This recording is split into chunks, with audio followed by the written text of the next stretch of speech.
I request Radhika Garu to say a few words about your experience of working with him. అందరికీ నమస్కారం. చిరంజీవి గారు చాలా విషయాలు చెప్పారు. I mean about his greatness, about his wonderful. But let me tell you some of the funny things about him. Yes. He has the most amazing sense of humor. I don't know, very much, very naughty. You know, in the sets, when we were doing Swati Mutyam, I had the greatest honor and privilege to work with him in Swati Mutyam. I remember the first day when we went to the set, and you know, he has this classic expressions where he looks and he says, so he looked at Kamal. Baledanta. He's saying, not nice. So what was not nice, nobody knew. He was telling Kamal, nu chala sannaga unnav.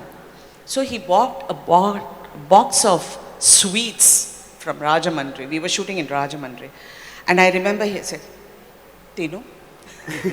So Kamal will put one piece in his mouth. Then he'll put the second piece. Then he'll look at Vishwanath sir. Vishwanath sir, Inka Tinu.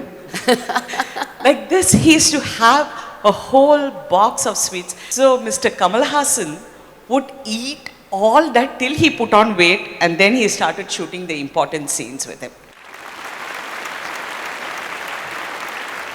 Radhika తిండి విషయమే, sweets విషయమే చెప్తూ నాకు ఒక తిండి విషయం గుర్తుకు వచ్చింది.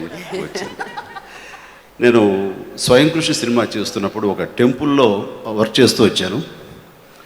వచ్చిన తర్వాత అప్పుడు కొంచెం లావు అన్న ఫీలింగ్ నాకు ఉంది. కమల్ హాసన్కి రివర్స్ నేను. ఆ లావు తగ్గించుకోవడం కోసంగా మధ్యాహ్నం పూట నేను తింటలేదు, నో లంచ్. వెళ్ళి లంచ్ బ్రేక్ అన్నారు గురువుగారు, ఆయన వెళ్ళిపోయి నేను పక్క వెళ్ళిపోయి బెడ్ స్ప్రెడ్ వేసుకుని పడుకున్నాను. ఒక గంట పడుకోవచ్చు కదా అని.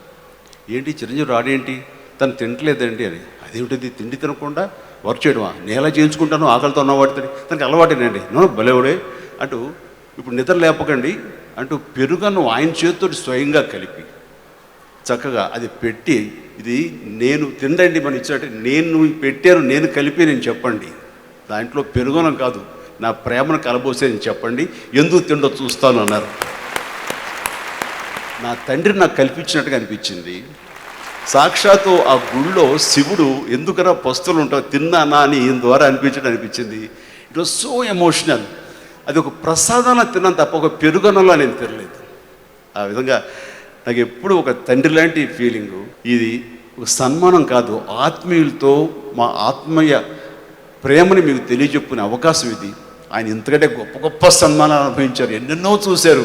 ఈ లైఫ్ అచీవ్మెంట్ అవార్డు ఆయనకి గొప్ప కాదు, ఈ లైఫ్ అచీవ్మెంట్ అవార్డుకి సైమాకి ఆయనలా తెప్పించి రప్పించుకుని సన్మానించుకుని దానికి గర్వకారణం. సో ఇట్ ఈస్ వాళ్ళ అదృష్టం. Thank you.